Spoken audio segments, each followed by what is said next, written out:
کلی علم کہ پاسٹ میں کیا تھا، پریزنٹ میں کیا تھا، فیوچر میں کیا تھا، وہ اللہ کی ذات کو ہی ہے۔ یہ آسمان اور زمین، یہ پرند چرند جو کچھ ہم دیکھ رہے ہیں، صبح و شام کا نظام، یہ اللہ کے سوا کون چلانے والا ہے؟ اللہ کے احسانات کو انسان جانے کہ جو جو اللہ تعالیٰ نے کیے، ان احسانات کے اوپر نظر رکھے انسان ہر وقت۔ یہ عظیم لوگوں کی نشانی ہے، یہ کامیاب لوگوں کی نشانی ہے۔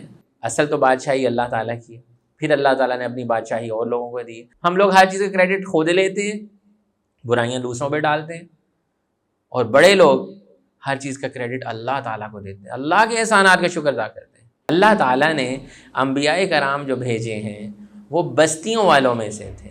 انبیاء کرام کو اللہ کی طرف سے وحی آتی ہے تو ان کو خبر پہنچتی ہے، پھر ان کو کوئی معلومات ملتی ہے۔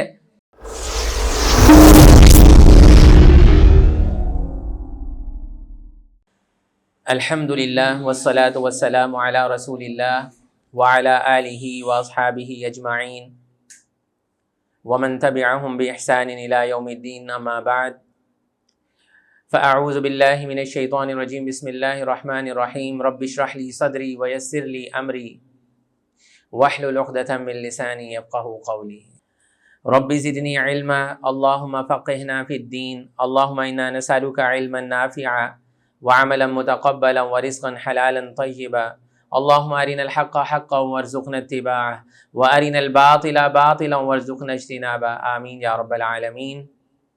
ابھی تک ہم یہ پڑھ چکے ہیں کہ اللہ سبحانہ و تعالیٰ یہ فرما رہے تھے پیچھے کہ جب یوسف علیہ السلام نے اپنے بھائیوں کے سامنے یہ ریویل کیا کہ میں ہی آپ کا بھائی ہوں اور یہ دوسرا بنیامین ہے، اور تو انہوں نے کہا قالوا اِنَّكَ لَأَنْتَ یوسف، جو آخری آیت ہم نے پڑھی تھی۔ قالوا، ان بھائیوں نے کہا اِنَّكَ لَأَنْتَ یوسف، کیا آپ ہی یوسف ہیں؟ انہوں نے کہا قال انا یوسف وہذا اخی، ہاں میں یوسف ہوں اور یہ ہے میرا بھائی یعنی کہ بنیامین۔ قد من اللہ علینا، اللہ تعالیٰ نے مجھ پر احسان کیا۔ کیا کیا احسانات کیے ہم پوری صورت میں پڑھتے چلے آ رہے ہیں، کس طرح سے کنویں سے وہ نکلے، کس طرح سے عورتوں کے فریب سے اللہ تعالیٰ نے ان کو بچایا، کس طرح سے پھر جیل سے آزادی ہوئی، کس طرح سے اللہ تعالیٰ نے ان کو مقام و مرتبہ دیا۔ قد من اللہ علینا، ہر موقع پہ اللہ تعالیٰ کے احسانات کو وہ یاد رکھتے ہیں، یہ نیک بندوں کی خصوصیت ہوتی ہے۔ انہ من یتقی ویصبر، بے شک جو اللہ سے ڈرتا ہے اور صبر کرتا ہے، فإن اللہ لا یضیع اجر المحسنین، اللہ تعالیٰ احسان کرنے والوں کے اجر کو ضائع نہیں کرتے۔ یہاں تک ہم نے پڑھا تھا اور اس کے ڈیٹیل میں ہم نے احسان کی بات کی تھی اور اجر کی بات کی تھی۔ تو آج ہم شروع کر رہے ہیں آیت نمبر 91 سے۔ قالوا تاللہ، تاللہ کا مطلب جیسے کوئی کہتے ہیں، ہم لوگ کہتے ہیں نا قسم سے، واقعی صحیح بات ہے۔ قالوا، ان لوگوں نے کہا، بھائیوں نے کہا، تاللہ، اللہ کی قسم، اللہ کی قسم، لقد آثرک اللہ علینا، واقعی یقیناً اللہ تعالیٰ نے تمہیں ہم پہ فضیلت بخشی ہے۔ کیا فضیلت بخشی ہے؟ کہ وہ بھائی جو اتنے اسٹرانگ تھے، طاقتور تھے، کہتے تھے ہم ایک جتھا ہیں اور یہ کیا ہے، یہ چھوٹا سا ہے، لیکن آج کیا ہے کہ وہ 10 کے 10 جو ہیں مرہون منت ہیں اس ایک بھائی کے، اور اس کی طرف سے خیرات کے طلبگار ہیں۔ تو وہ کہہ رہے ہیں لقد آثرک اللہ علینا، یقیناً اللہ نے تمہیں ہم پہ فضیلت دی ہے۔ وَإِن كُنَّا لَخَاطِئِينَ، اور بے شک ہم ہی خطا کار ہیں، ہم نے ہی غلطی کی ہے۔ قَالَ لَا تَثْرِيبَ عَلَيْكُمُ الْيَوْمَ، اب یہ جو آیت ہے یہ بہت زبردست آیت ہے، یہی پیغمبرانہ صفت اللہ تعالیٰ یہاں پہ بیان کر رہے ہیں۔ لا تثریب علیکم اليوم، یوسف علیہ السلام نے فرمایا آج تم پر کوئی ملامت نہیں۔ اور یہی جملہ نبی صلی اللہ علیہ وسلم نے فرمایا تھا۔ کب؟ کہ جب نبی صلی اللہ علیہ وسلم نے مکہ فتح ہوا اور مکہ میں انٹر ہو رہے تھے، تو وہاں پر ان کی جان کے دشمن بھی تھے اور مشرکین کے سردار بھی تھے، جنہوں نے ان کو تنگ کرنے میں کوئی کسر نہیں چھوڑی، جنہوں نے ان کے چچا کو شہید کر دیا، جنہوں نے مسلمانوں کو شہید کر دیا اور بڑی تکلیفیں دیں، اذیتیں دیں۔ کس طرح سے نبی صلی اللہ علیہ وسلم مکہ سے ہجرت کرنے میں مجبور ہو گئے، تو جب واپس آئے تو یہ ایک آپ کہہ سکتے ہیں ایلیٹ لیول کے انٹلیکچوئل جو لوگ ہوتے ہیں، جو اللہ تعالیٰ کی معرفت جان جاتے ہیں، جو ان کا رویہ اللہ تعالیٰ بتا رہے ہیں کہ جس طرح سے یوسف نے بھی یہی کہا تھا لا تثریب علیکم اليوم، آج تم پر کوئی ملامت نہیں، کوئی گناہ نہیں، کوئی بات نہیں، جاؤ میں نے تمہیں معاف کر دیا، یغفر اللہ لکم، اور تمہیں اللہ تعالیٰ بھی معاف کر دے۔ یہ پیغمبرانہ صفت اختیار کرنے کی ضرورت ہے کہ جب کوئی برا کرے تو اس کے ساتھ احسان کا عظیم لیول، یعنی کہ اس لیول پہ کون کر سکتا ہے۔ تو جہاں اللہ کے نبی صلی اللہ علیہ وسلم نے بھی یہی الفاظ استعمال کیے تھے مکہ میں داخل ہوتے ہوئے، لا تثریب علیکم اليوم، جاؤ آج تم پر کوئی ملامت نہیں، جس نے قتل بھی کیے تھے، جس نے مسلمانوں کو تکلیفیں پہنچائی تھی، سب کو ہم نے معاف کر دیا۔ تو یہی بات یوسف علیہ السلام بھی کہہ رہے ہیں، لا تثریب علیکم اليوم، آج تم پر کسی قسم کی کوئی ملامت نہیں، یغفر اللہ لکم، اور دعائیں دے رہے ہیں ان کو، جاؤ اللہ تعالیٰ تمہیں معاف کر دے، جو تم سے خطا ہوئی اللہ تعالیٰ تمہیں معاف کر دے، وَهُوَ أَرْحَمُ الرَّاحِمِينَ، اور وہ سب سے بڑھ کر رحم کرنے والا ہے۔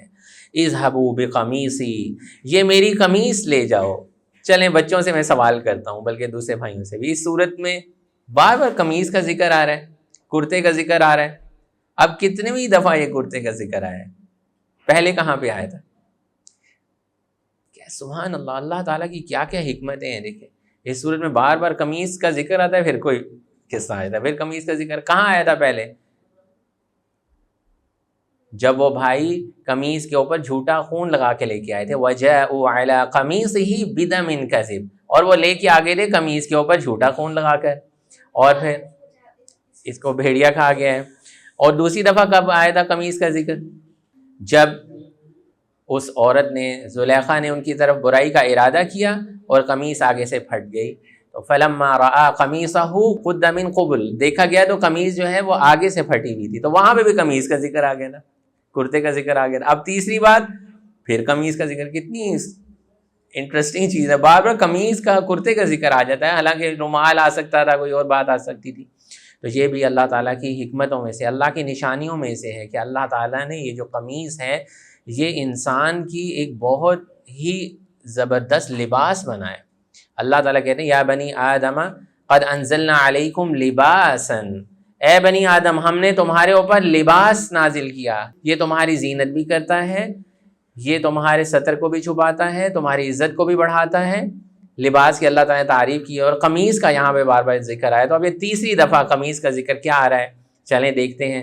اذهبوا بقمیصی ھذا، یہ میری قمیص لے کے چلے جاؤ، فألقوه على وجه ابی، بس اسے میرے والد کے چہرے کے اوپر ڈال دو، یأتی بصیرا، وہ دیکھنے والے ہو جائیں گے۔ یہ حضرت یوسف علیہ السلام کا معجزہ اور کرامت اللہ سبحانہ وتعالیٰ نے یہاں پہ بتائی۔ وہی قمیص ہے، وہی قمیص وہ پہلے بھی پہنتے ہیں، اور یوسف علیہ السلام کی اور بھی قمیصیں شاید گھر پہ ہوں گی یا پرانی ہوں گی، جو بھی ہوں گی، لیکن ان قمیصوں سے تو وہ آنکھوں کی بینائی واپس نہیں آئے گی۔ یہ قمیص جو اب انہوں نے بھیجوائی ہے، وہ یہ کہہ رہے ہیں کہ جیسے انبیاء کرام کو اللہ تعالیٰ نے معجزے دیے، موسیٰ علیہ السلام کو معجزے دیے تھے، 2 معجزے دیے تھے موسیٰ علیہ السلام کو۔ ایک تو یہ تھا کہ ان کی سٹک ہوتی تھی، اور کبھی کبھی وہ سٹک زمین پہ پھینکتے تھے تو وہ اژدہا بن کے، دیکھیں کیسے جادوگروں کے وہ سانپوں کو کھا گئی تھی۔ پھر اسی طرح سے وہ اپنے ادھر ہاتھ ڈالتے تھے اور باہر نکالتے تھے تو وہ ہاتھ چمکتا ہوا ہو جاتا تھا، تو ان کو بھی معجزے دیے تھے۔ اسی طرح پہ یہاں پہ حضرت یوسف علیہ السلام کا ایک معجزہ نظر آ رہا ہے کہ انہوں نے کہا یہ لے جائیں اب قمیص، اب اللہ کے حکم سے اس قمیص کے اندر وہ طاقت آ جائے گی کہ میرے والد کی آنکھوں کی بینائی، یأتی بصیرا، وہ دیکھنے والے ہو جائیں گے، ان کی بینائی واپس آ جائے گی۔ اور پھر کیا کہا، آرڈر بھی دیا ان کو، وَأْتُونِي بِأَهْلِكُمْ أَجْمَعِينَ، اب سارے گھر والوں کو لے کے آ جاؤ، اور اب اپنے سب گھر والوں کو میرے پاس لے آؤ۔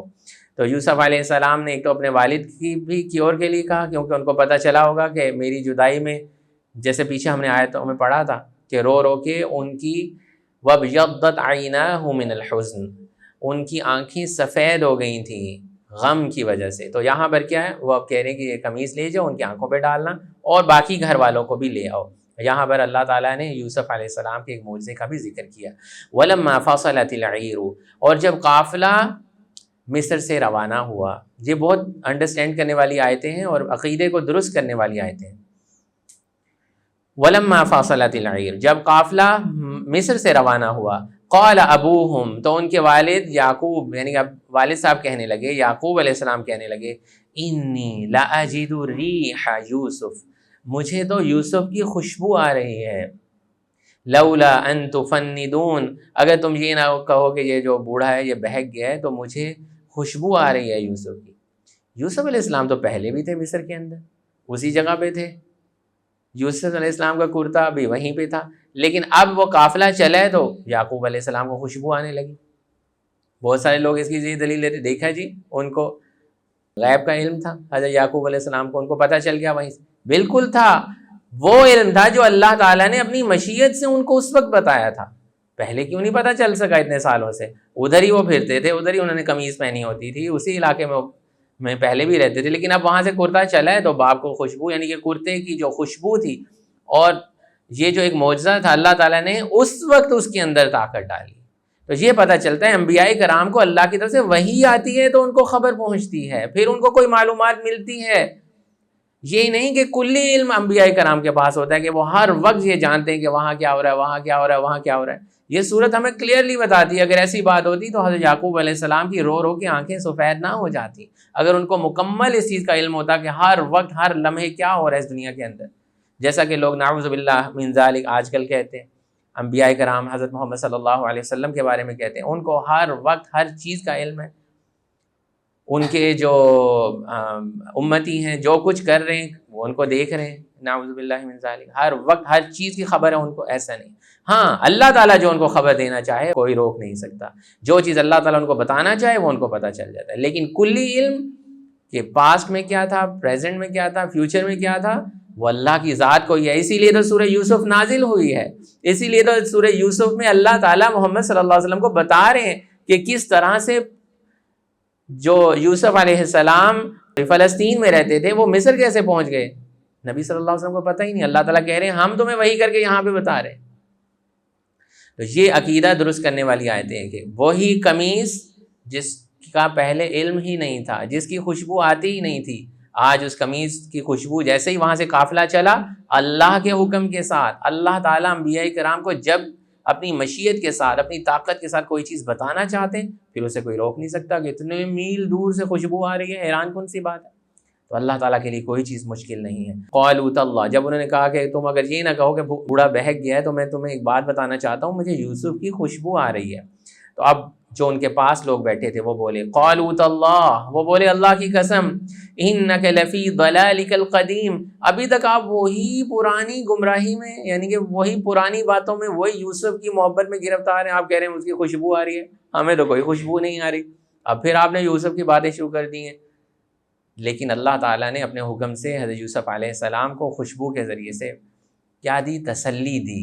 اب بتایا، اب ان کے لیے آسانی ہو رہی ہے. ابھی تو انہیں خوشبو آ رہی ہے، بعد میں جب وہ ان کے چہرے پہ ڈالیں گے تو ان کی نظر بھی واپس آ جائے گی. فلما ان جاء البشیر، بشیر کون ہوتا ہے؟ بشارت دینے والا. تو جب ایک خوشخبری دینے والا آیا، بشیر آیا، فلما ان جاء البشیر، جب خوشخبری دینے والا آ پہنچا، القاہ علی وجہہ، تو اس نے وہ ان کے چہرے پر ڈال دی. کیا ڈال دی؟ قمیص ان کے چہرے پر ڈال دی. فرتد بصیرا، تو پھر وہ دیکھنے والے ہو گئے، ان کی نظر بالکل ٹھیک ہو گئی. یہ اللہ کے حکم سے تھا، یہ اللہ کے حکم سے تھا کہ کیسے انبیاء کرام بھی جب تکلیف میں مبتلا ہوتے تھے تو اللہ کے حکم کے بغیر وہ نہیں ٹھیک ہو سکتے تھے. اللہ تعالیٰ اپنے حکم سے، اپنے اذن سے، ایک مشقت سے، ایک تکلیف سے کسی انسان کو گزارتا ہے اور بعد میں پھر خوشخبریاں سناتا ہے جو صبر کرتا ہے. کیونکہ بار بار حضرت یعقوب علیہ السلام صبر ہی کرتے رہے، فصبر جمیل، فصبر جمیل کہتے رہے. قال الم اقل لکم، وہ فرمانے لگے کہ کیا میں نے تمہیں کہا نہیں تھا. وہ لوگوں سے جو ارد گرد بیٹھے تھے جو انہیں کہہ رہے تھے کہ آپ کیسی باتیں کر رہے ہیں، ابھی تک آپ یوسف کی گمراہی میں مبتلا ہیں. تو انہوں نے کہا قال الم اقل لکم، کیا میں نے تمہیں کہا نہیں تھا، انی اعلم من اللہ ما لا تعلمون، بے شک میں اللہ کی طرف سے وہ جانتا ہوں جو تم نہیں جانتے. اب لوگ کہتے ہیں دیکھا جی، اب انہوں نے کیا کہا یعقوب، دیکھیں انہی آیتوں سے انسان گمراہ ہو سکتا ہے. انہی آیتوں کو اگر صحیح پیراڈائم کے مطابق، قرآن و سنت کے مطابق سمجھیں گے تو ہمارا عقیدہ درست ہوتا ہے، ہمیں ہدایت ملتی. بے شک میں اللہ کی طرف سے وہ جانتا ہوں جو تم نہیں جانتے. کیا فرمایا؟ میں اللہ کی طرف سے، یعنی کہ جب اللہ تعالیٰ مجھے کوئی وحی کے ذریعے بتاتے ہیں تو میں وہ چیزیں جانتا ہوں جو تم نہیں جانتے. وہ جو کرتے کی خوشبو مجھے آ رہی تھی، میں نے تمہیں کہا نہیں تھا کہ یوسف کی خوشبو آ رہی ہے. اب اس کا مطلب یہ نہیں تھا کہ انہوں نے یہ کہا کہ جو کچھ میں جانتا ہوں تم نہیں جانتے، مجھے تو ہر چیز کا علم ہے. نہیں، جو چیز اللہ کی طرف سے میں جانتا ہوں، انی اعلم من اللہ، بے شک اللہ کی طرف سے جو چیز میں جانتا ہوں، ما لا تعلمون، وہ تم نہیں جانتے۔ قالوا یا ابانا استغفر لنا، اب وہ بھائی بولے اے ہمارے ابا جان، یا ابانا استغفر لنا، آپ ہمارے لیے گناہوں ذنوبنا، استغفر لنا ذنوبنا، گناہوں کی بخشش کی استغفار کیجیے، ہمارے لیے گناہوں کی مغفرت کی دعا کیجیے، انا کنا خاطئین، بے شک ہم ہی خطا کار تھے۔ اب چونکہ چیز واضح ہوگی کہ انہوں نے بتا دیا کہ ہم سے غلطی ہو گئی، اور اس طرح یوسف تو زندہ ہے ابھی، تو اب سارے چلو، اور یوسف تو کہہ رہے کہ سارے خاندان کو لے کے وہیں پہ آ جاؤ، تو اب تو وہیں جائیں گے، تو اب والد صاحب کو کہنے لگے ہمارے لیے مغفرت کی دعا کریں۔ قال سوف استغفر لکم ربی، اب یہاں پہ جو سوف کا لفظ ہے یہ بڑا امپورٹنٹ ہے، علماء نے اس کے اوپر بحث کی ہے۔ سوف کا مطلب یہ ہے کہ میں بہت جلد، وہ یہ بھی کہہ سکتے تھے قال استغفر لکم ربی، کہ میں تمہارے لیے رب سے دعا کروں، انہوں نے کہا بہت جلد میں تمہارے لیے اللہ سے مغفرت کی دعا کروں گا۔ کیوں؟ کیونکہ ابھی پوری حقیقت حضرت یعقوب علیہ السلام کے سامنے نہیں کھلی کہ اصل معاملہ ہوا کیا ہے، انہوں نے کیا کیا تھا، یوسف کہاں ہے، کیسے زندہ ہے، یہ تو ساری باتیں ہیں کہ لوگ آ کے بتا رہے ہیں کہ وہ زندہ ہے، اس نے کرتا بھجوایا اور سب، تو وہ کہنے ہیں سوف، میں بہت جلد دعا کروں گا۔ کچھ علماء نے کہا اس کا مطلب یہ کہ ابھی تک یعقوب علیہ السلام پوری سمجھ لیں جیسے تفتیش کرنا چاہتے تھے، چیک کرنا چاہتے تھے ہوا کیا ہے، یوسف کے ساتھ انہوں نے کیا کیا تھا، میں ان کے لیے غیر استغفار کی دعا کروں۔ اور دوسری بات کچھ علماء نے یہ کہا ہے، اس کا مطلب یہ ہے کہ نیک لوگ جو ہیں وہ رات کا انتظار کرتے ہیں، رات کے وقت اللہ تعالیٰ سے گڑ گڑاتے ہیں اور دعائیں کرتے ہیں، تو یہ جو بہت جلد کا سوف کا مطلب بہت جلد، یعنی کہ انہوں نے انتظار کیا کہ میں ایسے وقت کا انتظار کر رہا ہوں کہ جب میں اکیلے میں تمہارے لیے بخشش اور مغفرت کی دعا کروں۔ تو اس پہ علماء کی بحث ہے سوفا کے لفظ کے اوپر۔ قال سوف استغفر لکم ربی، انہوں نے فرمایا کہ بہت جلد میں تمہارے لیے مغفرت کی دعا کروں گا، انہ هو الغفور الرحیم، بے شک میرا رب بہت بخشنے والا ہے، بہت رحم کرنے والا ہے۔ اب کس طرح سے بنی اسرائیل جو ہیں وہ مصر میں آ رہے ہیں، اب ساری کی صورت جو ہے وہ کنکلوژن کی طرف جا رہے ہیں۔ نبی صلی اللہ علیہ وسلم سے کیا سوال پوچھا گیا تھا کہ کیسے بنی اسرائیل کنعان سے نکل کر مصر پہنچے تھے، نبی صلی اللہ علیہ وسلم کو اس بات کی خبر نہیں تھی۔ ابھی آگے اللہ تعالیٰ بتائیں گے کہ ہم نے آپ کو یہ بات سنائی ہے ساری کی ساری، تو اب وہ پتہ لگ رہا ہے کہ واقعی کس طریقے سے بنی اسرائیل اس سارے پروسیس کے بعد اللہ تعالیٰ نے کتنی خوبصورت صورت نازل کی کہ کس طریقے سے یوسف علیہ السلام پہلے وہاں تھے اور پھر پورے سٹیپس پروسیجر سے گزرتے ہوئے اب وہ کہاں جا رہے ہیں، ان کا پورا خاندان جو ہے وہ مصر کی طرف شفٹ ہو رہا ہے۔ نبی صلی اللہ علیہ وسلم کو اس کی خبر نہیں ہے، اللہ تعالیٰ نے پوری ڈیٹیل کے ساتھ وہ بھی سمجھایا کہ کس طرح سے آئے، جس کی خبر پچھلی کتابوں میں بھی اتنی ڈیٹیل کے ساتھ نہیں تھی، پلس اللہ سبحانہ وتعالیٰ نے نبی صلی اللہ علیہ وسلم کو بھی ساتھ ساتھ کیا دی ہے، تسلی دی ہے کہ بالکل جس طرح سے برادران یوسف کرتے رہے ہیں اسی طرح سے آپ کے ساتھ بھی یہ قریش مکہ کر رہے ہیں، اور اسی طرح سے آپ نے بھی ان کو معاف کر دینا ہے، آپ بھی ان کے لیے اسی طرح سے ایلیٹ لیول کے انٹلیکچوئل اور معاف کرنے والے اور ایک پیغمبرانہ صلاحیت کے ساتھ جو ہے آپ نے ان کو معاف کر دینا ہوگا۔ فلما دخلوا علی یوسف، پھر جب وہ یوسف کے پاس پہنچے، آوا الیہ ابویہ، تو انہوں نے یوسف یعنی آوا الیہ ابویہ، یوسف علیہ السلام نے اپنے والدین کو اپنے پاس بٹھایا، وقال ادخلوا مصر، اور فرمایا مصر میں داخل ہو جائیے، انشاءاللہ آمینین، اگر اللہ نے چاہا تو امن کے ساتھ رہیے گا، آپ مصر میں آ جائیں، ویلکم کر رہے تھے اپنے گھر والوں کو۔ ورفع ابویہ علی العرش، رفع کا مطلب ہوتا ہے اوپر بٹھا، اوپر کرنا، بلندی دینا، ابویہ اپنے والدین کو، علی العرش، عرش کا مطلب وہ تخت ہوتا ہے جس پہ بادشاہ یا کرسی آپ کہہ سکتے ہیں، کسی بھی بندے کی کرسی جہاں پہ وہ بیٹھتا ہے۔ ورفع ابویہ علی العرش، تو انہوں نے اپنے والدین کو تخت پر بٹھایا، وخروا لہ سجدا، اور وہ سارے بھائی جو تھے وہ سجدے میں گر گئے، وقال یا ابت، اور یوسف علیہ السلام نے فرمایا میرے ابا جان، ھذا تأویل رؤیایا، یہ ہے خواب کی تعبیر، من قبل، یہ ہے اس خواب کی تعبیر جو میں نے پہلے دیکھا تھا، جو بچپن میں خواب دیکھا تھا نا انہوں نے کہ 11 ستارے سجدہ کر رہے ہیں اور سورج چاند کو بھی انہوں نے دیکھا، تو والدین جو تھے وہ سورج اور چاند، اور ستارے جو تھے وہ ان کے بھائی تھے۔ قد جعلہا ربی حقا، یقیناً میرے رب نے اسے سچ کر دکھایا ہے، وہ جو خواب تھا وہ سچ ہو گیا۔ کتنا عرصہ گزر گیا، کتنا عرصہ تقریباً گزر گیا، تقریباً علماء کہتے ہیں 40 سال گزر چکے ہیں. ایک بچہ پہلے 5-6 سال کا تھا، اب یہ سارا پروسیس گزر گیا، اور اتنا لمبا عرصہ 10 سال تو انہوں نے جیل میں ہی گزارے تھے، اور پھر اس کے بعد 7 سال وہ قحط کے 7 سال اچھے آئے، 7 سال قحط کے آئے، تو وہ ساری کیلکولیشن کو کہتے ہیں تقریباً 40 سال کے قریب. تو خواب کی تعبیر 40 سال بعد پوری ہو رہی ہے. یعنی کہ جب ہمیں کوئی خواب آتا ہے اس کی تعبیر 40 سال تک بھی پوری ہو سکتی ہے، اس کے بھی بعد ہو سکتی ہے، لیکن یہ سورج سے پتہ چل رہی ہے کہ اتنے عرصے کے بعد بھی خواب کی تعبیر پوری ہو سکتی ہے. یہ اللہ تعالیٰ ہمیں یہاں پہ سکھا رہے ہیں، ھذا تأویل رؤیای من قبل، یہ ہے میرے خواب کی تعبیر جو میں نے پہلے دیکھا تھا. قد جعلھا ربی حقا، یقیناً میرے رب نے سچ کر دکھایا. آج وہ خواب سچا ہو گیا. کیا فیلنگز ہوں گی ان کی کہ یہ وہی خواب ہے، یہ وہی سچویشن ہے جو میں نے خواب میں دیکھی تھی، پھر اتنی مشکلات کے بعد کیا سچویشن دوبارہ سامنے بن گئی ہے. وقد احسن بی، اور اس نے مجھ پر احسان فرمایا. اب یہ دیکھیں کہ جو اللہ کے نیک بندے ہیں، بلند مرتبہ بندے ہیں، وہ اپنے دشمنوں کو یا جنہوں نے ان کو تکلیف پہنچائی ہوتی ہے ان کے ساتھ کیا سلوک کرتے ہیں، یہ ہمیں یہاں پہ پتہ چل رہا ہے. وقد احسن بی، اس نے مجھ پر احسان فرمایا. اللہ تعالیٰ کے احسانات کو یاد کریں. یہ نہیں کہہ رہے اللہ تعالیٰ نے بڑی مشکلیں میرے پہ ڈالی ہیں. ہم لوگ یہ کہتے ہیں وہ بڑے مشکل 4 سال گزرے ہیں یار پچھلے، وہ 10 سال پچھلے میرے بڑے مشکل میں گزرے ہیں. ایسی کوئی بات نہیں کر رہے.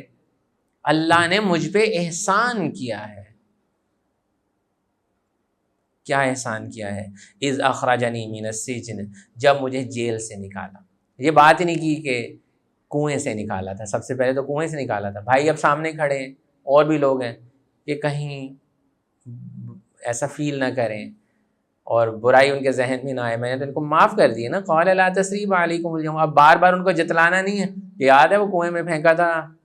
نہیں، وہ کس چیز کا احسان یاد کریں. اذ اخرجنی من السجن، جب مجھے جیل سے نکالا. وجاء بکم من البدو، اور آپ سب کو گاؤں سے لے آیا. من بعد ان نزغ الشیطان، اب یہ یہاں پہ سمجھیں، اس کے بعد کہ شیطان نے جھگڑا ڈالا بینی و بین اخوتی، شیطان نے مجھ میں اور میرے بھائیوں کے درمیان فساد ڈالا تھا. یہ نہیں کہہ رہے میرے بھائی بڑے فسادی تھے. چیک کریں سوچ ایک عظیم انسان کی، پیغمبرانہ صلاحیتیں دیکھیں کیا ہوتی ہیں، نیک لوگوں کی صلاحیتیں کیا ہوتی ہیں. یہ نہیں کہہ رہے میرے بھائیوں نے مجھے پھینکا تھا اور یہ کیا تھا اور وہ کیا تھا. نہیں، شیطان نے مجھ میں اور میرے بھائیوں میں، نزغ الشیطان بینی و بین اخوتی، میرے میں اور میرے بھائیوں کے درمیان شیطان نے لڑائیاں ڈال دی تھیں. شیطان کو اس کا قصوروار ٹھہرا رہے. جو بھائی سامنے کھڑے ہیں ان کو قصوروار نہیں ٹھہرا رہے، جنہوں نے ان کی ساری، کہہ سکتے ہیں نا کوئی میری تو ساری زندگی انہوں نے برباد کر دی تھی، اچھا بھلا میں رہ رہا سی، انہوں نے مجھے کنویں سٹ دیتا سی، وہ ایسی باتیں کر کے اب ساری زندگی لوگ اسی پہ روتے ہی رہتے ہیں. ہم لوگ پچھلی باتوں پہ ہی روتے رہتے ہیں. یہ نہیں دیکھتے کہ وہ جو کچھ ہو رہا تھا اللہ کے احسانات بھی ساتھ ساتھ ہو رہے تھے، وہ نہیں چیز ہم یاد کرتے. ہم بس برائی کی طرف فوکس رکھتے ہیں. انہوں نے مجھے پھینک دیا تھا، انہوں نے مجھے تباہ کر دیا تھا، یہ کر دیا تھا، یہ تو میں اپنی محنت سے نکلا ہوں، یہ تو میں اپنی محنت سے بنا ہوں سب کچھ. چھوٹے لوگوں کی سوچ، یہ جو جس مقام پہ میں تو میں بنا ہوں، میں نے بڑی محنت کی تھی. ہم لوگ ہر چیز کا کریڈٹ خود لیتے ہیں، برائیاں دوسروں پہ ڈالتے ہیں، اور بڑے لوگ ہر چیز کا کریڈٹ اللہ تعالیٰ کو دیتے ہیں، اللہ کے احسانات کا شکر ادا کرتے ہیں اور لوگوں پہ بلیم نہیں ڈالتے. یہ عظیم لوگوں کی نشانی. یہ تو اب جتنے بھی لوگ ہیں جو سکسیسفل لائف کی بات کرتے ہیں وہ کہتے ہیں کہ یہ ناکام لوگوں کی نشانی ہوتی ہے کہ وہ لوگوں کے اوپر ڈالتے ہیں. میں اس کی وجہ سے کامیاب نہیں ہو سکا، میرے دوست اچھے نہیں ملے، مجھے اسکول اچھا نہیں ملا تھا، اور جس علاقے میں ہم رہتے تھے وہ علاقہ اچھا نہیں تھا، اور جی میرے والدین نے مجھ پہ بڑی سختی کی، اور جی فلاں ٹیچر اچھے نہیں تھے نا اسکول میں، میرے اس لیے نمبر نہیں آئے، جاب اس لیے نہیں کرا ادھر کے مالک بڑے سخت تھے، فلاں ہر بات دوسروں پہ ڈال دی. یہ چھوٹے لوگوں کی نشانی، ناکام لوگوں کی نشانی. اور کامیاب لوگ غلطی اپنے پہ رکھتے ہیں اور اللہ کا احسان یاد رکھتے ہیں اور آگے کا سوچتے ہیں، احسانات کو یاد رکھتے ہیں. تو یہاں پر بھی وہ یہی کہہ رہے ہیں وقد احسن بی، اس نے مجھ پر احسان کیا. اذ اخرجنی من السجن، جب اس نے مجھے جیل سے نکالا. وجاء بکم من البدو، اور آپ سب کو گاؤں سے یہاں پہ لے آیا. من بعد ان نزغ الشیطان، اس کے بعد شیطان نے جھگڑا ڈال دیا، فساد ڈال دیا، بینی و بین اخوتی، میرے اور میرے بھائیوں کے درمیان. ان ربی لطیف لما یشاء، بے شک میرا رب جس کے لیے چاہے خوب تدبیر فرماتا ہے. انہ هو العلیم الحکیم، بے شک وہ بہت جاننے والا اور بہت حکمت والا ہے. رب کی جو حکمتیں ہیں وہ ہم نہیں جان سکتے. ہمیں یہ نظر آتا ہے میری جاب چھوٹ گئی، آئے میرے مصیبت آ گئی، فلاں کا رشتہ ٹوٹ گیا، اوہ جی میری تو زندگی ختم ہو گئی. نہیں، اللہ تعالیٰ کی اس کے پیچھے حکمتیں تھیں. ہر چیز کے پیچھے حکمت ہوتی ہے. سورہ کہف کے اندر جو ہم نے پڑھا تھا کہ حضرت خضر علیہ السلام حضرت موسیٰ علیہ السلام کو یہی تو بتانا چاہ رہے تھے کہ ہر چیز کے پیچھے حکمت ہے. میں کشتی میں سوراخ کر رہا ہوں، موسیٰ علیہ السلام کہتے ہیں جی کیا کیا، کشتی اچھی بلی تم نے توڑ دی. عام بندے کو تو یہی لگتا ہے کہ یار یہ تو صحیح کہہ رہے ہیں نا، کشتی کیوں انہوں نے خراب کی. نہیں، وہ بتانا چاہتے تھے کہ اللہ کی اس کے پیچھے حکمت تھی. اگر سوراخ نہ کرتے کشتی آگے جا کے وہ پکڑ لیتے، ان کی کشتی پہ قبضہ کر لیتے. بچے کو قتل کر دیا، موسیٰ علیہ السلام سے رہا ہی نہیں گیا. عام بندہ تو یہی کہتا ہے یہ کیا کیا یار، ایک لڑکی کو تم نے قتل کر دیا. نہیں، اللہ تعالیٰ جانتا ہے کہ اس بچے نے بڑے ہو کر اپنے والدین کا نافرمان بننا تھا اور ان کے لیے عذاب کا سلسلہ بننا تھا، تو اللہ تعالیٰ نے اس بچے کو مار دیا. ہمیں کچھ اور نظر آ رہا ہوتا ہے، اللہ کی حکمتیں کچھ اور ہوتی ہیں. ہمیں کتاب کا ایک صفحہ نظر آ رہا ہوتا ہے، اللہ پوری کتاب دیکھ رہے ہوتے ہیں. ہمیں حال نظر آ رہا ہوتا ہے، اللہ ماضی مستقبل اور حال تینوں کو دیکھ رہے ہوتے ہیں. وہ الحکیم ہیں. ہم تو بس یہ دیکھ رہے ہوتے ہیں کہ ہم اس سچویشن کو ایسے دیکھ رہے ہیں کہ یہ ہو رہا ہے، اس کا بچہ مر گیا، یہ بیمار ہو گیا، اس کی کشتی میں سوراخ ہو گیا. ہم تو کہیں ہاں یار یہ تو بڑی زیادتی ہو گئی. وہ جو سوراخ ہوتا ہے اصل میں وہ اس کی بچاؤ کا ایک سلسلہ تھا. وہ سوراخ نہ ہوتا وہ کشتی نہ بچتی. تو کبھی کبھی ہماری زندگی میں جو تکلیفیں آتی ہیں وہ اللہ کی اس عظیم حکمت جو الحکیم ہے اللہ تعالیٰ جانتا ہے کہ آج اگر یہ تکلیف آئے گی یہ اپنا بچاؤ کر کے رکھے گا اور اس کے لیے آگے فائدے ہوں گے. تو یہاں پر وہ یہی بات کہہ رہے ہیں، نبی ہونے کے ناطے وہ ان چیزوں کو سمجھتے ہیں. انہ هو العلیم الحکیم، وہ جانتا ہے ماضی حال مستقبل کو، وہ جاننے والا ہے، وہی بڑی حکمت والا ہے. رب قد آتیتنی من الملک، اے میرے رب تو نے مجھے حکومت میں سے حصہ دیا. آتیتنی من الملک، تو نے مجھے حکومت میں سے حصہ دیا. یعنی کہ اصل تو بادشاہی اللہ تعالیٰ کی ہے، پھر اللہ تعالیٰ نے اپنی بادشاہی اور لوگوں کو دی. پھر وہ جو بڑے بادشاہ دنیا کے جو بادشاہ ہوتے ہیں وہ آگے اپنے مزید کچھ آگے ہائر کرتے ہیں کام کرنے والے. تو وہ یہ کہہ رہے ہیں من الملک، بادشاہی میں سے تو نے بھی مجھے کچھ بادشاہی عطا کی. وعلمتنی من تأویل الاحادیث، اور تو نے مجھے خوابوں کی تعبیر کا علم بخشا ہے. فاطر السماوات والارض، اے آسمانوں اور زمینوں کو پیدا کرنے والے. انت ولی فی الدنیا والآخرہ، تو ہی دنیا اور آخرت میں میرا کارساز ہے. توفنی مسلمن، تو مجھے فرما برداری کی حالت میں فوت کرنا. لوگ کہتے ہیں یہاں یوسف علیہ السلام نے دعا کی کہ مجھے فوت کرنا، فوت کرنے کی دعا مانگ لی. وہ کہہ رہے ہیں مجھے فرما برداری کی حالت میں فوت کرنا. جس طرح سے ہم فوت شدگان کے لیے دعا کرتے ہیں، اللہم اغفر لحینا و میتنا و شاہدنا و غائبنا و صغیرنا و کبیرنا و ذکرنا و انسانا، اللہم من احییتہ منا فاحیہ علی الاسلام. اے اللہ جب تو مجھے فوت کرے تو مجھے اسلام کی حالت میں فوت کریں. یہ نہیں کہ اللہ تو مجھے فوت کر دے. والحقنی بالصالحین، اور مجھے نیک بندوں میں شامل فرما دیں. تو یہ اتنی خوبصورت دعا انہوں نے کی. پہلے احسانات، یہ دعا کا طریقہ، پہلے اللہ کے احسانات کو انسان جانے کہ جو اللہ تعالیٰ نے کیے، ان احسانات کے اوپر نظر رکھے انسان ہر وقت.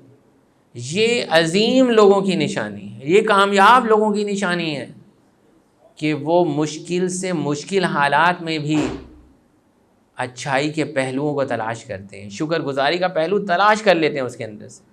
بیماری کی حالت میں بھی، مشکل کی حالت میں بھی، تکلیف کی حالت میں بھی وہ پوری کوشش کر کے اللہ تعالیٰ کے جو احسانات ہیں ان کو یاد رکھتے ہیں. تو یہاں پہ بھی یہی وہی طریقہ کار بتایا جا رہا ہے.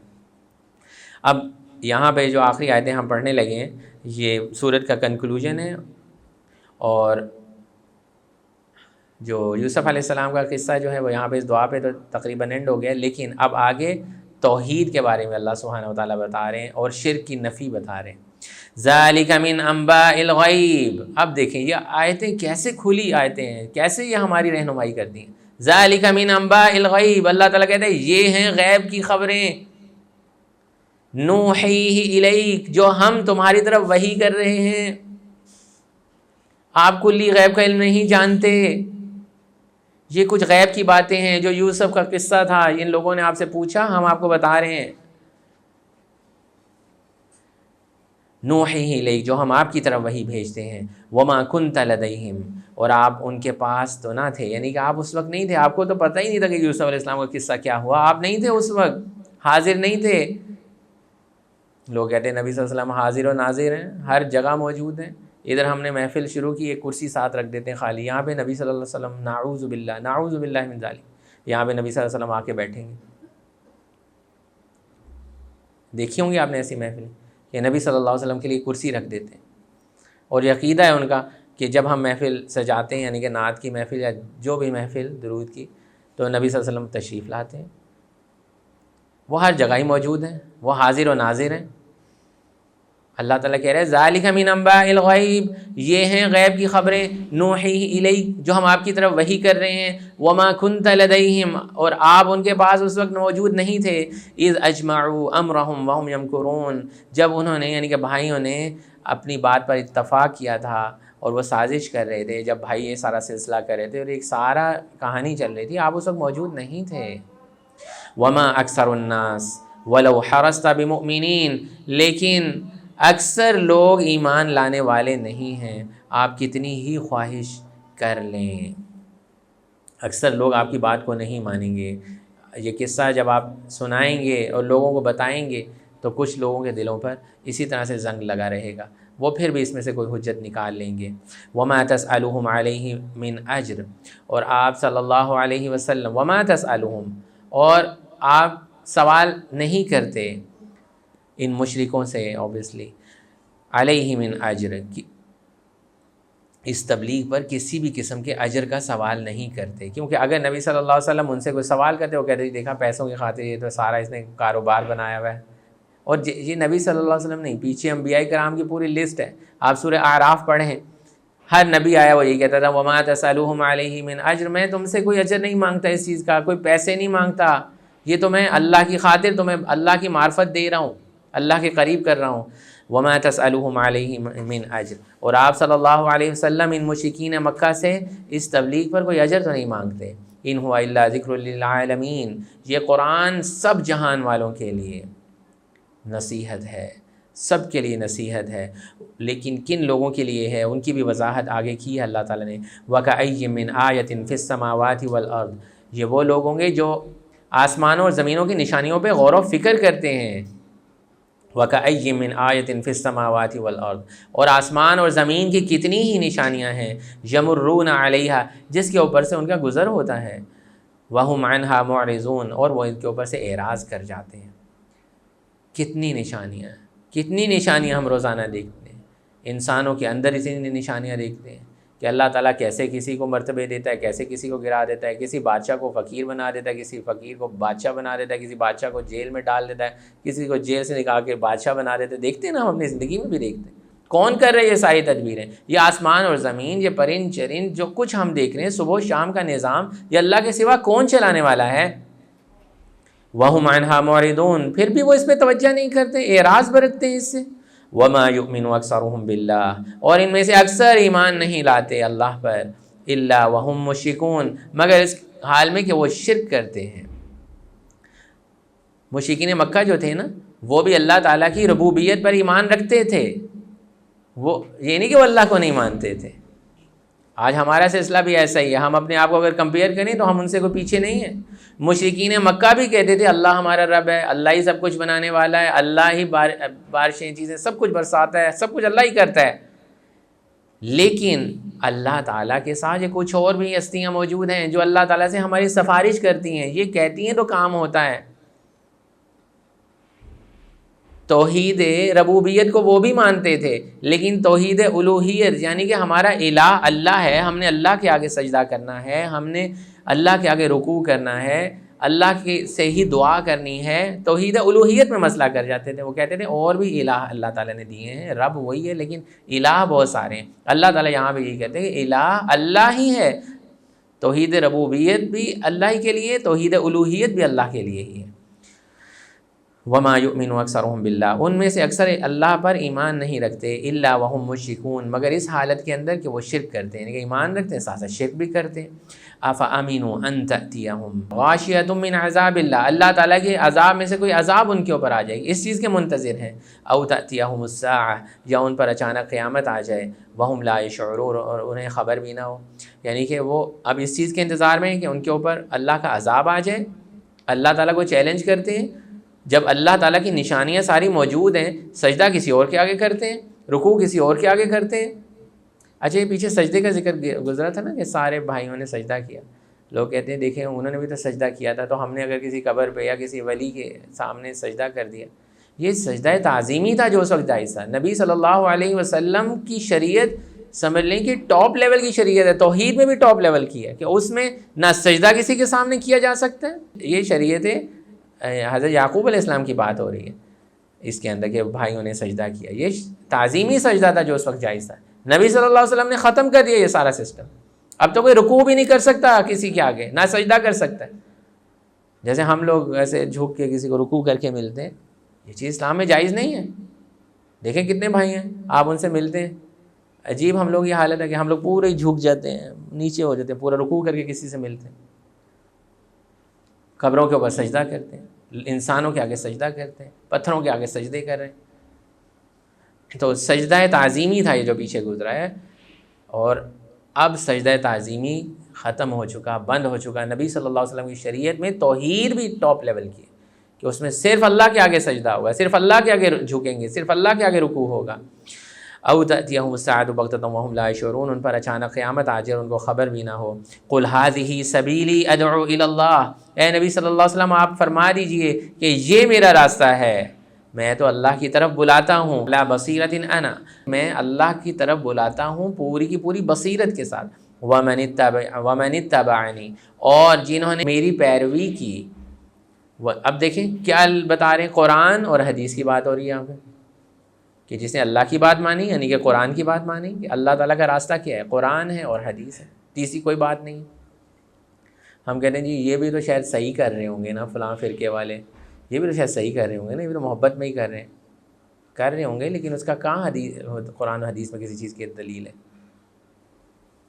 کوئی کالے کپڑے پہن رہا ہے، کوئی یہ کر رہا ہے، کوئی اپنے آپ کو پیٹ رہا ہے، کوئی کچھ کر رہا ہے، یعنی یہ بھی تو شاید صحیح کر رہے ہوں گے نا یار۔ کیسے صحیح کر رہے ہوں گے؟ اللہ کی قرآن اور حدیث کی شریعت اللہ نے بتا دی ہے، اس سے آگے کچھ بھی نہیں ہے۔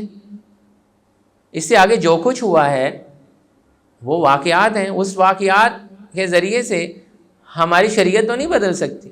کسی نے اللہ کی خاطر قربانیاں دے دیں، کسی کے اللہ تعالیٰ نے مرتبے بلند کر دیے۔ اگر دین ہم نے سیکھنا ہے تو ہمارے پاس دین سیکھنے کے لیے تو قرآن و حدیث ہی ہے، کہ کیا کام کرنے کا ثواب ہے، کیا کام کرنے کا نہیں ثواب۔ کسی نے اللہ کے آگے اپنی جان دے کے شہادت حاصل کر لی، اللہ تعالیٰ اس کے مرتبے بلند کرے گا۔ کسی نے محنت کی، ریاضت کی، کوئی نیک ہو گیا بہت، کوئی بد ہو گیا، وہ اپنے وما تسألون عما كانوا يعملون، ان سے ان کے اعمال کا سوال کیا جائے گا۔ ہم سے یہ تو نہیں پوچھا جائے گا کہ وہ بندہ اتنا شہید ہوا تھا، تم نے اس کو فالو کیا تھا کہ نہیں کیا تھا؟ نہیں، فالو تو انہوں نے بھی اسی کو کیا تھا، اللہ اور اس کے رسول کو۔ جو نیک لوگ تھے وہ اللہ اور اس کے رسول کو ہی فالو کرتے تھے۔ تو یہاں پر نبی صلی اللہ علیہ وسلم بتا رہے ہیں کہ میری پیروی کرو، قرآن کی پیروی کرو، یہی صحیح حقیقت ہے۔ وما انا من المشرکین، اور میں مشرکوں میں سے نہیں ہوں۔ وما ارسلنا من قبلک الا رجال، اور ہم نے آپ سے پہلے بھی مردوں کو ہی رسول بنا کر بھیجا۔ یہ آیت اس چیز کی دلیل ہے کہ رسول جتنے بھی آئے ہیں وہ مرد ہیں۔ کوئی عورت جو ہے وہ رسول ہونے کا دعویٰ نہیں کر سکتی، یا کچھ لوگ کہتے ہیں کہ عورت جو ہے، بتائیں کتنی عورتیں مل کے ایک اس کے برابر ہو جاتی ہیں، بتائیں کیا کیا باتیں لوگوں نے 2.5 کلندر ہوتی ہیں، بتائیں کیا ہوتی ہیں۔ تو عورتیں رسولوں کے برابر نہیں ہو سکتی، رسول مرد ہی ہیں اللہ تعالیٰ نے جو بنائے ہیں، جو شریعت لے کے آتے تھے وہ مرد ہی تھے۔ اللہ تعالیٰ فرما رہے ہیں وما ارسلنا من قبلک الا رجال، اور ہم نے آپ سے پہلے بھی مردوں ہی کو رسول بنا کر، رجال کو ہی رسول بنا کر بھیجا۔ نوحی الیہم من اہل القریٰ، جن کی طرف ہم وحی بھیجتے تھے مختلف بستیوں والوں میں سے، من اہل القریٰ، بستیوں والوں کی طرف رسول بھیجا کرتے تھے۔ اچھا، من اہل القریٰ بستیوں والوں میں سے رسول بھیجا کرتے تھے۔ یہ بہت امپورٹنٹ پوائنٹ ہے کہ اللہ تعالیٰ نے انبیاء کرام جو بھیجے ہیں وہ بستیوں والوں میں سے تھے، وہ دیہاتیوں میں سے نہیں تھے۔ اللہ تعالیٰ نے اس چیز کی یہاں پہ وضاحت کی۔ تفسیر ابن کثیر میں اس کی وضاحت پڑھ رہا تھا کہ انہوں نے بتایا کہ انبیاء کرام شہروں میں رہنے والے شہری علاقوں میں رہنے والے تھے، کیونکہ جو دیہاتی علاقوں میں رہنے والے لوگ ہوتے ہیں وہ عموماً سخت مزاج کے ہوتے ہیں، اکھڑ ہوتے ہیں، جلدی پریشان لڑ پڑتے ہیں، جھگڑ پڑتے ہیں۔ انبیاء کرام جو ہیں وہ بستیوں کے رہنے والے تھے، شہروں کے رہنے والے تھے۔ نوحی الیہم من اہل القری، جن کی طرف ہم وحی بھیجتے تھے وہ بستیوں والوں میں سے تھے، من اہل القری میں سے تھے۔ افلم یسیروا فی الارض، کیا یہ لوگ زمین پر چلتے پھرتے نہیں ہیں؟ فینظروا کیف کان عاقبۃ الذین من قبلہم، کہ وہ دیکھیں ان سے پہلے والوں کا کیا انجام ہوا۔ آج میں اپنے بیٹے کے ساتھ ادھر شہر کی طرف گیا ہوا تھا، ہاشم کو کہتے ہیں گھر کے اوپر پڑھو یہ کب بنا ہے، اس کے اوپر لکھا ہوا تھا 1936 میں۔ جیسے ہم سینٹرل سٹی کی طرف جاتے ہیں گھروں پہ لکھا ہوا ہے، کسی پہ ہندی میں لکھا ہوا ہے۔ میں نے اس کو بتایا 100 سال تقریباً ہو گئے اس گھر کو بنے ہوئے۔ کہاں گئے جنہوں نے یہ گھر بنائے ہوئے تھے؟ ہندو تھے، سکھ تھے، مسلمان تھے، جو بھی تھے، نیک تھے، بد تھے، کہاں گئے؟ ذرا پھرو ذرا ادھر زمین کے اوپر اپنے ارد گرد علاقوں میں دیکھو، جنہوں نے اتنے بڑے محل بنائے تھے، اس زمانے کے محل تھے، بڑے بڑے مین مارکیٹس میں انہوں نے اتنے محل بنائے ہوئے تھے، کاروباری بہت بڑے بڑے اڈے تھے ان کے، وہ کہاں ہیں؟ مٹی کے اندر ختم ہو چکے ہیں، اس طرح ہڈیاں بھی ان کی گھس گئی، ختم ہو چکی ہوں گی۔ لیکن اللہ تعالیٰ ان کو اٹھائے گا اور پھر وہ جواب دہ ہوں گے۔ تو ان کے نام تک ختم ہو چکے، لوگ ان کے نام بھی نہیں جانتے۔ ہم بھی اپنے دادا تک کسی کا نام جانتے ہیں، اس سے پیچھے بس اس کے پیچھے پھر ہم بھول جاتے ہیں۔ ہمیں بھی جب ہم بھی چلے جائیں گے ہمارے بعد بھی کچھ عرصے کے بعد لوگ ہمارا نام بھی بھول جائیں گے۔ تو اللہ تعالیٰ کہہ رہے دیکھو تو صحیح، فینظروا، ذرا دیکھو، کیف کان عاقبۃ الذین من قبلہم، تمہارے سے پہلے جو قومیں تھیں ان کے ساتھ کیا ہوا، یا وہ قومیں، اس میں وہ قومیں بھی آتی ہیں جو پیچھے گزر چکی ہیں، جن کا ذکر اللہ تعالیٰ نے قرآن میں بار بار کیا، کیسے انہوں نے اللہ کو جھٹلایا، اللہ تعالیٰ نے ان کو تباہ کر دیا۔ وَلَدَارُ الْآخِرَةِ خَيْرٌ، اور یقیناً آخرت کا گھر بہتر ہے، اس کے لیے محنت کرو، اس کے لیے کوشش کرو۔ لِلَّذِينَ اتَّقَوْا، ان کے لیے جو اللہ سے ڈرتے ہیں، آخرت کا گھر ان کے لیے بہت بہتر ہوگا۔ افلا تعقلون، پھر تم سمجھتے کیوں نہیں، تم عقل کیوں نہیں رکھتے، تمہیں بات سمجھ میں نہیں آ رہی؟ حتیٰ اذا استیأس الرسل، یہاں تک کہ رسول نافرمان قوم سے مایوس ہو گئے، وظنوا انہم قد کذبوا، اور انہوں یعنی کہ نافرمانوں نے یہ خیال کیا کہ ان سے عذاب کے بارے میں جھوٹ بولا گیا ہے۔ جاءہم نصرنا، تو ان رسولوں کو ہماری مدد آ پہنچی، فنجی من نشاء، پھر جسے ہم نے چاہا نجات دی، ولا يرد بأسنا عن القوم المجرمین، اور ہمارا عذاب مجرم قوم سے ٹالا نہیں جاتا۔ یہاں پہ اللہ تعالیٰ یہ بتا رہے ہیں کہ جب انبیاء کرام ڈراتے تھے تو لوگ کہتے تھے، دیکھیں یہ تھا ایک غلط طریقہ کار، نبی آ کے ڈراتے تھے اللہ سے ڈر جاؤ، اچھے کام کرو، وہ کہتے تھے اچھا اگر اللہ ہے تو ہمارے پر عذاب لا کے دکھاؤ۔ یہ نہیں کہتے تھے اگر اللہ ہے تو ہمارے لیے دعا کرو کہ ہم ہدایت پہ آ جائیں، وہ کہتے تھے اگر اللہ تعالیٰ ہیں تو ہمارے پر عذاب لا کے دکھاؤ۔ تو اللہ تعالیٰ نے اس چیز کی وضاحت کی کہ انبیاء کرام میں عذاب لانا مطلب انبیاء کرام نہیں عذاب لے کے آ سکتے تھے، اور اللہ تعالیٰ نے اس بارے میں نبی صلی اللہ علیہ وسلم کو بھی کہا کہ اب اگر آپ آسمان پہ سیڑھی لگا کے چڑھنا چاہتے ہیں تو چڑھ لیں، عذاب تو ہم لائیں گے اپنے حساب سے، اللہ کا حکم ہوگا تو عذاب آئے گا۔ تو یہاں پہ اللہ تعالیٰ یہ بتا رہے ہیں کئی دفعہ انبیاء کرام جو ہیں وہ بھی اس چیز سے مایوس ہو جاتے تھے کہ اللہ کا عذاب آخر ان پہ کب آئے گا کہ یہ اللہ کی اتنی نافرمانی کر رہے ہیں۔ تو اللہ تعالیٰ کہہ رہے ہیں کہ ہمارا عذاب پھر آتا ہے، اور پھر نبیوں کی مدد بھی آتی ہے۔ جاءہم نصرنا، ان رسولوں کو ہماری مدد پہنچی، فنجی من نشاء، پھر جب عذاب آ جاتا ہے ہم جسے چاہتے ہیں بچا لیتے ہیں۔ ولا يرد بأسنا عن القوم المجرمین، اور ہمارا عذاب مجرم قوم سے پھر ٹالا نہیں جاتا۔ لقد كان في قصصهم عبرة لأولي الألباب، یہ آخری آیت ہے سورت کی۔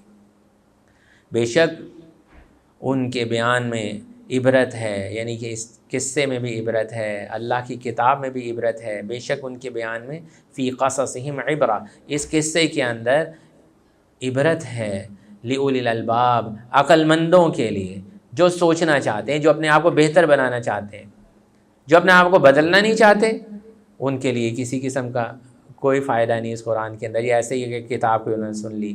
ما کان حدیثا یفترا، یہ قرآن کوئی ایسی کتاب نہیں ہے جو اپنی طرف سے گھڑ لی گئی ہو، ولیکن تصدیق الذی بین یدیہ، لیکن اپنے سے پچھلی کتابوں کی بھی تصدیق کرتی ہے، وتفصیل کل شیء، اور ہر چیز کو بڑی تفصیل کے ساتھ بیان کرتی ہے، جو پچھلی کتابوں میں بھی تفصیل نہیں وہ اس کے اندر بیان کی گئی۔ وہدن، اور ہدایت ہے، ورحمتن، اور رحمت ہے، لقوم یؤمنون، اس قوم کے لیے، ان لوگوں کے لیے جو اللہ پر ایمان رکھتے ہیں۔ وآخر دعوانا الحمد للہ رب العالمین۔